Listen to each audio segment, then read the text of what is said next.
I think people underestimate to what extent privileged, especially white women, are willing to sacrifice their children for the altar of status. For them, having a trans kid is like winning the lottery, right? And you laugh, but it's really the case. It's very disturbing. They're the only ones bringing their kids to drag shows because for these affluent white female liberals, awfuls, a man in makeup is like the second coming. And, you know, they're showing dad or their husband or whoever how enlightened they are because this is what corporate media tells them. So they can't wait to bring their kids and show how with the program they are. So they are a menace. And this, in my opinion, is Munchausen's by proxy. You know, they're torturing their kids. Which they say doesn't exist status anymore. And accolades. Oofa. Yeah. Hey, Michael. Yeah. Yeah, Malice is great, man. Malice is great. Constantine Kizin, who was part of Trigonometry. Now, you've been on Trigonometry. I have been on Trigonometry. Wow, we're amongst a big deal here. I love Trigonometry. That's a great show. It's a great show. Yeah, I'm going to jump right in on this one because I've been saying this for about, when was I on PBD podcast? Like 2.5 years ago. What's that? Exactly. But I didn't get any credit for it because I'm not one of the cool kids, but I said this from the jump, and this is the truth, and I believe it, and I think it's one of the smartest things I've ever said, but I said it out of actual, pure, unadulterated fear. And I said it when I came out of the New York comedy scene, specifically, and I left. And it dawned on me that if these people are willing to sacrifice their children to be seen as part of the in crowd, as to be part of the cult, what do you think they'd be willing to have done to you? If they're willing to give up mutilate their child. If they're willing to sacrifice their children to the altar of woke, what do you think they wouldn't be willing to have done to you, somebody they hate? Right. This is a preamble to genocide in my mind. And this is, you could call it crazy, you could call me whatever you guys want to call me, but the same thing with the shadow banning and the cancel culture. And when you tell somebody, man, I've been shadow banned, and their first reaction is, well, what did you say? F you.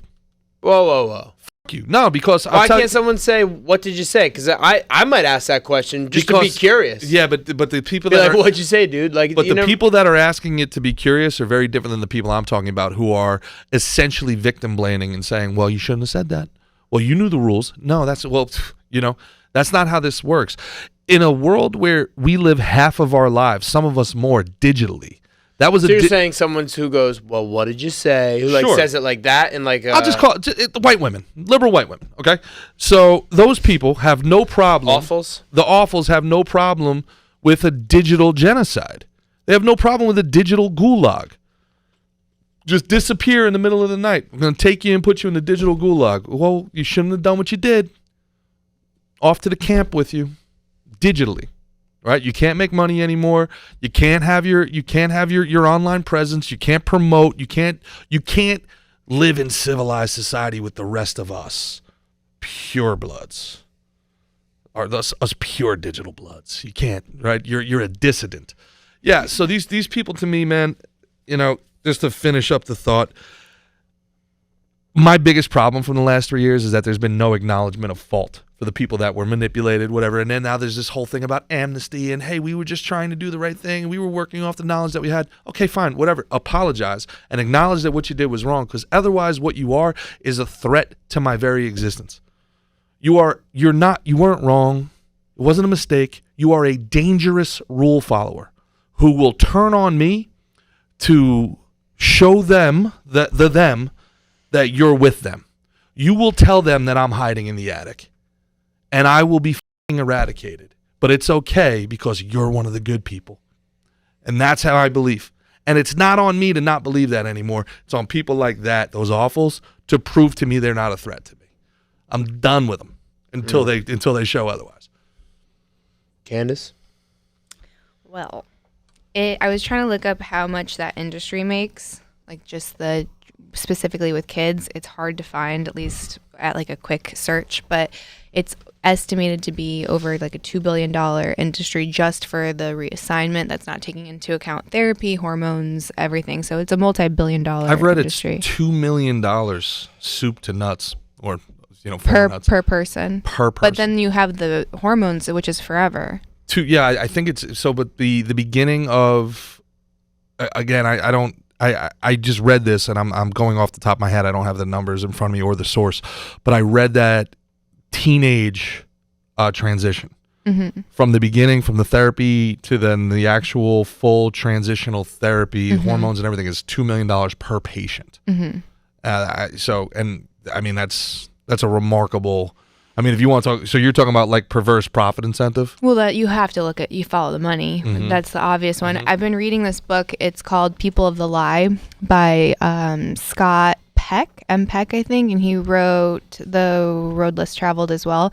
And he discusses like what is evil and the psychology of evil and then the diagnostics of it.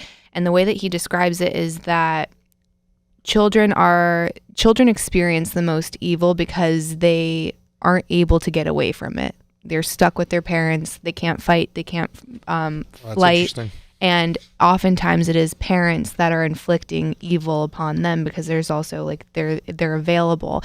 Literal victims of circumstance. Right. So it goes to the Munchausen by proxy, and he would absolutely classify that as evil. And it's, what do you do to eradicate evil? We're not even recognizing it anymore. You just said that we're saying that Munchausen by proxy doesn't exist anymore. We see it all of the time. Well, that's not me that's saying it. That's the they that's saying it. Yeah. So if they're saying that it's not there, it's a very gaslighting much isn't there. real. You're just a monster. And then they say the greatest trick the devil ever played was convincing people he wasn't there anymore. So for people that don't know, Munchausen's by proxy. Oh, they know it's underneath. Yeah, it's right here. No, go ahead. It's in their lower thirds. For people that don't know, Munchausen's by proxy, my understanding is when you convince somebody else that they're sick. Right. Correct? Yeah, it's you benefiting from being the caregiver. Like, Gotcha. I'm taking care of you. It's like getting something out of someone's misery or illness. And in some cases, like, you need me. Well, in some cases, it Yeah. metastasizes itself into like actually Like poisoning placebo somebody. effect. No, like actually poisoning somebody actually, to yeah, keep yeah. them True sick. story. Absolutely. Like Yeah, that's part of microdosing arsenic so that somebody is sick, and then you get to go to the parties and be like, oh my God, I can't believe how hard your life is. This is my cross to bear. My child just can't get healthy. And What's they the get name all of that girl that accolades. just got out of Sick. jail for killing her mom? Gypsy Rose. Yeah, that was a horrific story. So what is going to happen? Are these kids, when they come of age, the ones that are saying, I did not consent to this, are they going to have legal recourse? Are they going to go Gypsy Rose on their parents? Like, what is going to happen? I don't know. I always thought that we would have some sort of like legal precedent set by now from like Teen Mom, and all those kids be like looking for, like, it happened like 18 years ago now. Teen Mom's almost 20 years old. Jeez. Wow. Like, don't you think I deserve some residuals there? Like, hey, I was kind of the star of the show. Yeah. How about you throw me a couple $1, $2, $3? What's the story with Gypsy Rose? Because I'm unfamiliar. Gypsy Rose, it's my understanding is the same exact what you were talking about. Her mother was poisoning her From a young age. from a very young age. Yeah, she pulled out all of her teeth. Yeah. She had all of these surgeries. So she was like doctor hopping. So she would like these doctors were doing a really shit job at like actually diagnosing her or seeing that there was nothing wrong with her. So she would go from one to the other to keep getting her treated for these things that she was making her sick for. Yeah. So this girl was in a wheelchair. She lost her hair. Her teeth were falling out. She was getting fed liquid food because her mom told her she couldn't eat solid food. It was just the most violent thing and ever. the mom was really just, she loved the being attention. The Martyr. The martyr. Yeah. She was a martyr. There's so much stuff like postpartum and all this, like, it's very, very difficult. And then she killed her mom. And then How old was she when she Well, I killed her guess mom? the boyfriend did, and she like planned it. She didn't get convicted of actually doing the murder. What happened to the boyfriend? He's still in jail. Yeah. Now she's in love with another man. Makes you wonder. Fangul. Makes you wonder if there's like some sort of genetic manipulation. Might be something in there. Yeah. That's exactly what I was thinking. Let's just avoid those genes. Those roses. Yeah, proliferating. Maybe not promulgate those. Maybe need to nip that one in the bud. Let's just let that one go up into the ether there. Yeah, I don't know. Yeah.